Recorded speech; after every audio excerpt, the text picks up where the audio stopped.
ಸದ್ಗುರುನಾಥ ಶರಣಂ ಜಯ ಜಯ. ಓಂ ಸಚ್ಚಿದಾನಂದ ಶರಣಂ ಜಯ ಜಯ. ಎಲ್ಲರಿಗೂ ನನ್ನ ನಮಸ್ಕಾರಗಳು. ಜ್ಞಾನೇಶ್ವರಿ ಗೀತಾಮೃತ. ಅರ್ಜುನನಿಗೆ ಕೃಷ್ಣ ಪರಮಾತ್ಮನು ಉಪದೇಶವನ್ನು ಮಾಡ್ತಾ ಇದ್ದ.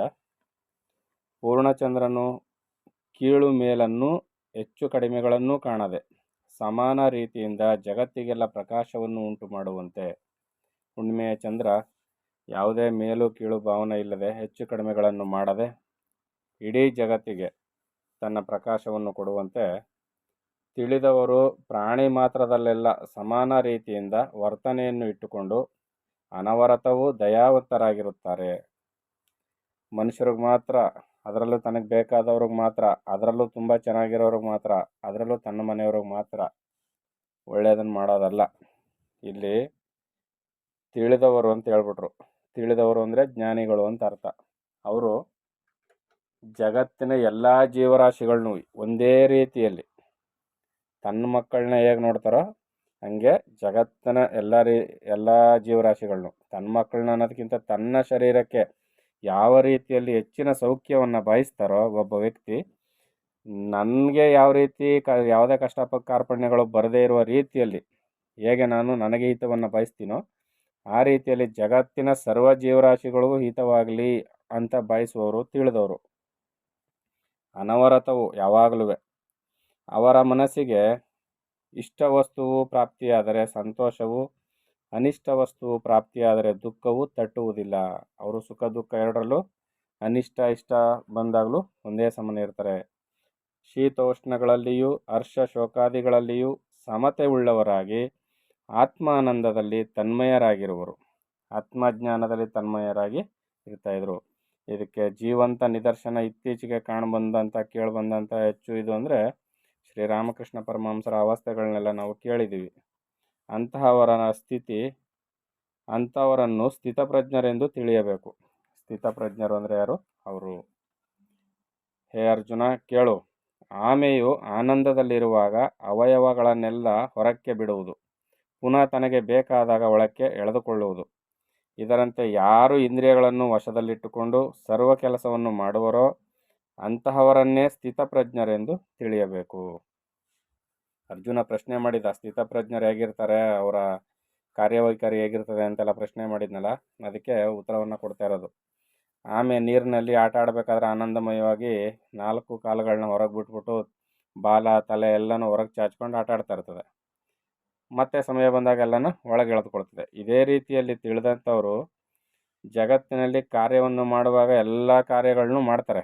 ಆದರೆ ಎಲ್ಲವನ್ನು ತಮ್ಮ ವಶದಲ್ಲಿ ಇಟ್ಕೊಂಡಿರ್ತಾರೆ, ಮನಸ್ಸನ್ನು ತಮ್ಮ ವಶದಲ್ಲಿ ಇಟ್ಕೊಂಡಿರ್ತಾರೆ.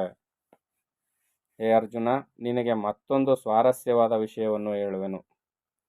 ಸಾಧನ ಮಾಡುವವರು ವಿಷಯಗಳನ್ನು ನಿಶ್ಚಯವಾಗಿಯೂ ತ್ಯಾಗ ಮಾಡಬೇಕು. ಯಾರು ಆಧ್ಯಾತ್ಮ ಸಾಧನೆಯನ್ನು ಮಾಡಿ ಅನುಭವವನ್ನು ಪಡಿಬೇಕು ಅಂತ ಯಾರಿಗಾರು ಅನಿಸಿದರೆ ಅಂಥವರು ನಿಶ್ಚಯವಾಗಿ ವಿಷಯ ಸುಖಗಳನ್ನು ತ್ಯಾಗ ಮಾಡಲೇಬೇಕು. ಯಾಕಂದರೆ ವಿಷಯ ಸುಖಗಳನ್ನು ಅನುಭವಿಸ್ತಾ ಹೋದರೆ ಏನಾಗುತ್ತೆ, ಜೀರ್ಣಾಂಗಗಳು ಕೆಟ್ಟು ಹೋಗುತ್ತೆ. ಅರ್ಥ ಆಗ್ತದಲ್ವ? ವಿಷಯ ಸುಖಗಳನ್ನು ನಾವು ಅನುಭವಿಸ್ತಾ ಹೋದ್ರೆ, ಈಗ ಹೆಚ್ಚು ರುಚಿಕರವಾದ ಆಹಾರವನ್ನು ತಿಂತೀವಿ, ನಾಲ್ಗೆಗೇನೋ ರುಚಿ ಆಯಿತು, ಮನಸ್ಸಿಗೂ ಇಚ್ಛೆ ಆಯಿತು, ತಿಂದೋ ಹೊಟ್ಟೆಯಲ್ಲಿ ಅದು ಎಲ್ಲ ಹಾಳು ಮಾಡಿ ಹೊಟ್ಟೆ ಹಾಳು ಮಾಡುತ್ತೆ. ಅದರಿಂದ ಏನಾಗುತ್ತೆ, ಗ್ಯಾಸ್ಟ್ರಿಕ್ ಉತ್ಪತ್ತಿ ಆಗುತ್ತೆ. ಅಜೀರ್ಣದ ಅವಸ್ಥೆ ಯಾವಾಗ ಜಾಸ್ತಿ ಆಯಿತೋ ದೇಹ ಕಾಯಿಲೆಗೊಳಗಾಗುತ್ತೆ. ಇನ್ನು ಮಾಡೋದೇನು ಸಾಧನೆ? ಇದೇ ರೀತಿಯಲ್ಲಿ ಪ್ರತಿಯೊಂದು ಇಂದ್ರಿಯಗಳ ವ್ಯವಸ್ಥೆಯಲ್ಲೂ ಕೂಡ ಇದೆ. ವಿಷಯ ಸುಖಗಳನ್ನು ನಾವೇನಾದ್ರು ಬಯಸಿದ್ದೆ ಆದರೆ ಅದೇನಾಗುತ್ತೆ, ಶರೀರವನ್ನು ಕಾಯಿಲೆಗೆ ಈಡು ಮಾಡುತ್ತೆ. ಆಗೇನಾಗುತ್ತೆ, ಸಾಧನೆ ನಿಂತು ಹೋಗುತ್ತೆ. ಅದಕ್ಕೆ ಇಲ್ಲಿ ಹೇಳ್ತಾ ಇರೋದು, ಯಾರು ಸಾಧನೆ ಮಾಡ್ತಾರೋ ಅವರು ವಿಷಯ ವಸ್ತುಗಳನ್ನು, ವಿಷಯ ಸುಖಗಳನ್ನು ದೂರ ಮಾಡಬೇಕು, ನಿಶ್ಚಯವಾಗಿ ತ್ಯಾಗ ಮಾಡಬೇಕು ಅಂತ ಹೇಳಿದ್ದಾರೆ. ಅದಕ್ಕೆ ಇಲ್ಲಿ ಸಾತ್ವಿಕ ಆಹಾರ, ಹಿತವಾದ ಆಹಾರ, ಮಿತವಾದ ನಿದ್ರೆ ಇವೆಲ್ಲವನ್ನು ಮಾಡಿಕೊಂಡು ಸಾಧನೆಯನ್ನು ಮಾಡಬೇಕು. ಶ್ರೋತ್ರಾದಿ ಇಂದ್ರಿಯಗಳನ್ನು ನಿಗ್ರಹಿಸಿದರೂ ರಸನೇಂದ್ರಿಯವನ್ನು ನಿಗ್ರಹಿಸದಿದ್ದರೆ ಬಹುವಿಧವಾದ ತೊಂದರೆ ಕೊಟ್ಟು ಸಾಧಕನನ್ನು ಸಂಸಾರ ಜಾಲದಲ್ಲಿ ಕೆಡಹುವುದು. ಏನು ಮಾಡಿದ್ರು, ಕಿವಿ ಕೇಳಿಸ್ಕೊಳ್ಳುವಂಥ ಕಿವಿ ಎನ್ನುವ ಇಂದ್ರಿಯವನ್ನೇನೋ ಕಂಟ್ರೋಲ್ ಮಾಡಿಬಿಟ್ಟ ಅಂತ ಇಟ್ಕೊಳ್ಳಿ. ಆದರೆ ರಸನೇಂದ್ರಿಯವನ್ನು, ನಾಲಿಗೆಯನ್ನೇನಾದರೂ ಕಂಟ್ರೋಲ್ ಮಾಡಲಿಲ್ಲ ಅಂದರೆ ಬಹುವಿಧವಾದ ತೊಂದರೆ ಕೊಟ್ಟು ಸಾಧಕನನ್ನು ಸಂಸಾರ ಜಾಲದಲ್ಲಿ ಕೆಡಹುವುದು. ಇವತ್ತೆಲ್ಲ ಬಿದ್ದಿರೋದಲ್ಲೇ. ರಸನೇಂದ್ರಿಯ ಪ್ರತಿಯೊಬ್ಬರು ಬಿದ್ದಿರೋದಲ್ಲೇ. ಇಂಥ ವಸ್ತುವನ್ನು ತ್ಯಾಗ ಮಾಡಬೇಕು, ರಾಜಸ ತಾಮಸ ಆಹಾರಗಳನ್ನ ತಿನ್ನಬಾರ್ದು, ಹೆಚ್ಚು ಸ್ಪೈಸಿ ಆಹಾರಗಳನ್ನ, ಮಸಾಲೆಯುಕ್ತ ಆಹಾರಗಳನ್ನ ತಿನ್ನಬಾರ್ದು. ಅಂದರೆ ಉಪ್ಪು ಹುಳಿ ಖಾರ ಇಲ್ಲದೆ ಇರೋ ಊಟ ಒಂದು ಊಟವೇ ಅಂತ ಸಾತ್ವಿಕ ಆಹಾರವನ್ನು ತಿನ್ನುವವ್ರನ್ನ ಹೀಯಾಳಿಸೋ ಮಟ್ಟಿಗೆ ಒಂದು ವ್ಯವಸ್ಥೆ ಬೆಳೆದು ಬಿಟ್ಟಿದೆ ನಮ್ಮಲ್ಲಿ. ಅದರಿಂದ ಇಲ್ಲಿ ರಸನೇಂದ್ರಿಯವನ್ನು ನಿಗ್ರಹಿಸದಿದ್ದರೆ ಬಹುವಿಧವಾದ ತೊಂದರೆಯನ್ನು ಕೊಡ್ತದೆ. ಎಲ್ಲರ ಅನುಭವಕ್ಕೆ ಬಂದಿರತಕ್ಕಂಥದ್ದು. ಇವತ್ತು ಪ್ರತಿಯೊಬ್ಬರಿಗೂ ಕಾಯಿಲೆ, ನಾನಾ ಥರದ ಹೆಸರಿಟ್ಟು ಕರೀತಾರೆ ಕಾಯಿಲೆಗಳನ್ನ. ಕಾರಣ ಏನಪ್ಪ ಅಂದರೆ ನಾಲಿಗೆ ಚಪಲದಿಂದ ಬಂದಿರತಕ್ಕಂಥವು ಇವೆಲ್ಲ. ಹೊಟ್ಟೆ ಕೇಳೋದಿಲ್ಲ ಅದನ್ನೆಲ್ಲ. ಚೆನ್ನಾಗಿದೆಯಾ, ತಿಂದಿಯಾ, ಹೋಗ್ಲಿ ಬಿಡು, ನಾನು ಜೀರ್ಣಿಸ್ಕೊಂಡು ಎಲ್ಲ ಶುದ್ಧ ರಕ್ತ ಪಾಸ್ ಮಾಡಿಬಿಡ್ತೀನಿ, ನಿನಗೆಲ್ಲ ಸಪ್ಲೈ ಮಾಡ್ತೀನಿ ಅಂತ. ಅವೆಲ್ಲ ಏನೂ ಇಲ್ಲ. ಅದರಿಂದ ಸಾತ್ವಿಕ ಆಹಾರವನ್ನೇ ತಿನ್ನಬೇಕು ಮತ್ತು ಕಂಟ್ರೋಲ್ ಇರಬೇಕು. ಮರದ ಕೊಂಬೆಗಳನ್ನು ಕಡಿದರೂ ಅವುಗಳ ಬುಡಕ್ಕೆ ಯಥೇಚ್ಛವಾಗಿ ನೀರನ್ನು ಹಾಕುತ್ತಿದ್ದರೆ ಮರವು ನಾಶವಾಗದೆ ಹೊಸದಾಗಿ ಚಿಗುರಿ ಬೆಳೆಯುವಂತೆ. ಮರದ ಕೊಂಬೆ ಎಲ್ಲ ಕಡ್ದಾಕ್ಬಿಟ್ಟು ಬುಡಕ್ಕೆ ನೀರು ಹಾಕ್ತಾಯಿದ್ರೆ ಮರ ಏನು ನಾಶ ಆಗೋದಿಲ್ಲ, ಮತ್ತೆ ಚಿಗುರ್ತದೆ. ರಸನೆಯ ಮೂಲಕ ಮನಸ್ಸಿಗೆ ಬಲ ಬರುವುದು. ಯಾವಾಗ ನಾಲಿಗೆಯ ಮೂಲಕ ನಾವು ಪರಿಪರಿ ರುಚಿಯುಳ್ಳ ಆಹಾರವನ್ನು ತಿಂತೀವಲ್ಲ, ಆಗೇನಾಗುತ್ತೆ, ಮನಸ್ಸಿಗೆ ಬಲ ಬರ್ತದೆ. ಯಾವುದ್ರ ಮೇಲೆ? ವಿಷಯ ಸುಖಗಳ ಇಚ್ಛೆ ಜಾಸ್ತಿ ಆಗುತ್ತೆ, ಮನಸ್ಸು ಬಲಿಷ್ಠವಾಗುತ್ತೆ. ಆದ್ದರಿಂದ ಇಂತಹ ಇಂದ್ರಿಯಗಳನ್ನು ನಿಗ್ರಹಿಸಿದಷ್ಟು ಸುಲಭವಾಗಿ ರಸನೇಂದ್ರಿಯ ವಿಷಯವನ್ನು ಬಿಡುವುದು ಕಠಿಣ. ಬೇಕಾದ್ರೆ ಇದನ್ನು ಕಿವಿಯನ್ನು ಕೆಟ್ಟದನ್ನು ಕೇಳಬಾರ್ದು ಅಂತಂದರೆ ಆಯಿತು ಬಿಟ್ಬಿಡ್ತೀನಿ ಸ್ವಾಮಿ ಅಂತಾರೆ. ಕೆಟ್ಟದನ್ನು ನೋಡಬಾರ್ದು, ಬಿಟ್ಬಿಡ್ತೀನಿ ಸ್ವಾಮಿ ಅಂತಾರೆ. ಆದರೆ ಕೆಟ್ಟದ್ದನ್ನು ತಿನ್ನಬಾರ್ದು. ಕೆಟ್ಟದ್ದನ್ನು ಅಂದರೆ ಶರೀರಕ್ಕೆ ಆಗಬಾರದ್ದನ್ನು ತಿನ್ನಬಾರ್ದು, ನಾಲಿಗೆ ರುಚಿ ಹತ್ತದ್ದನ್ನೆಲ್ಲ ತಿನ್ನಬಾರ್ದು ಅಂದರೆ ಕಠಿಣ, ಅದಾಗೋದಿಲ್ಲ.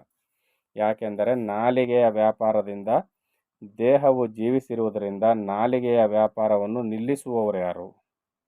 ನಾಲಿಗೆ ಚಪಲನ್ನು ತಡೆದವನೇ ದೊಡ್ಡ ಸಾಧಕ. ಆದರೆ ಪರಬ್ರಹ್ಮ ಸ್ವರೂಪವನ್ನು ಸಾಕ್ಷಾತ್ಕಾರ ಮಾಡಿಕೊಂಡವರು ಮಾತ್ರ ರಸನೇಂದ್ರಿಯದ ಮೇಲೆ ವಿಜಯ ಮಾಡಲು ಸಾಧ್ಯವಾಗುತ್ತದೆ. ಅದನ್ನೇ ಇಲ್ಲಿ ಒತ್ತಿ ಹೇಳ್ತಾ ಇದ್ದಾರೆ. ಸಾಧಕನಿಗೆ ಅಡ್ಡಿ ಮಾಡ್ತಾ ಇರೋದೇ ರಸನೇಂದ್ರಿಯ, ನಾಲಿಗೆ. ಎಲ್ಲರೂ ಹೇಳ್ತಾರೆ ಕಣ್ಣು ಕಣ್ಣು ಕಣ್ಣು ಅಂತ. ಕಣ್ಣೇನು ಮಾಡ್ತದೆ? ಎದುರಿಗಿರೋ ಸೌಂದರ್ಯವನ್ನು ಬಯಸ್ತದೆ ಅಂತ. ಆದರೆ ಎದುರಿಗಿರೋ ಸೌಂದರ್ಯವನ್ನು ಅದೇನು ಬಯಸೋದಿಲ್ಲ. ನಾಲಿಗೆ ರುಚಿಯನ್ನು ತಪ್ಪಿಸ್ಕೊಳ್ಳೋಕೆ ಯಾರಿಂದಲೂ ಸಾಧ್ಯ ಆಗಿಲ್ಲ. ಎಷ್ಟೋ ಜನ ಅಳ್ತಾರೆ, ಅವ್ರು ಇಚ್ಛೆಪಟ್ಟ ಪದಾರ್ಥವನ್ನು ತಿನ್ನೋದನ್ನು ಬೇಡ, ಸಾಧನೆಗೆ ಅಡ್ಡಿಯಾಗುತ್ತೆ ಅಂದರೆ ಇದ್ದೇನು ಮಾಡಬೇಕಾಗಿತ್ತು, ತಿಂದು ಸತ್ತೋಯ್ತೀನಿ ಅಂತ ಎಷ್ಟೋ ಜನ ತಿನ್ನಲಿಕ್ಕೆ ಮುಂದಾಗಿ ಕಾಯಿಲೆ ಬಿದ್ದು ನರಳ್ತಾ ಇದ್ದು ದೇಹದ ಒಂದೊಂದು ಭಾಗವನ್ನು ಕತ್ತರಿಸ್ತಾ ಇದ್ರು ಕೂಡ ತಿಂದು ಸಾಯುವವ್ರನ್ನ ನಾವು ನೋಡ್ತಾ ಇದ್ದೀವಿ. ಅಷ್ಟು ಬಲವತ್ತಾದದ್ದು ರಸನೇಂದ್ರಿಯದ ವಿಚಾರ.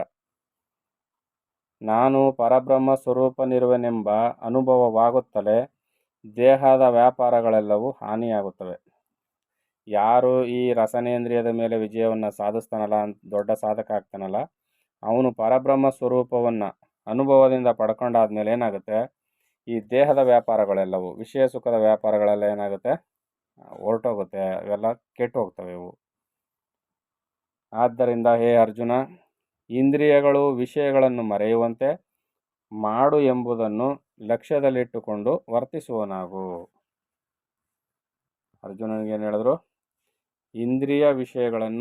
ಇಂದ್ರಿಯಗಳು ವಿಷಯ ಸುಖವನ್ನು ಮರೆಯುವಂತೆ ನೀನು ಮಾಡು, ಇದನ್ನು ಲಕ್ಷ್ಯದಲ್ಲಿ ಇಟ್ಕೋ ಅಂಥೇಳಿ ಅರ್ಜುನನಿಗೆ ವಿವೇಕವನ್ನು ಕೃಷ್ಣ ಪರಮಾತ್ಮನ ಹೇಳ್ತಾ ಇದ್ದಾನೆ. ಇನ್ನು ಮುಂದಿನ ವಿಚಾರವನ್ನು ಮುಂದಿನ ಆಡಿಯೋದಲ್ಲಿ ತಿಳಿಸ್ಕೊಡ್ತೀನಿ. ಎಲ್ಲರಿಗೂ ಒಳ್ಳೆಯದಾಗಲಿ. ಓಂ ಸದ್ಗುರುನಾಥ ಶರಣಂ ಜಯ ಜಯ. ಓಂ ಸಚ್ಚಿದಾನಂದ ಶರಣಂ ಜಯ ಜಯ. ಹರಿ ಓಂ ತತ್ಸತ್. ಹರಿ ಓಂ ತತ್ಸತ್. ಹರಿ ಓಂ ತತ್ಸತ್.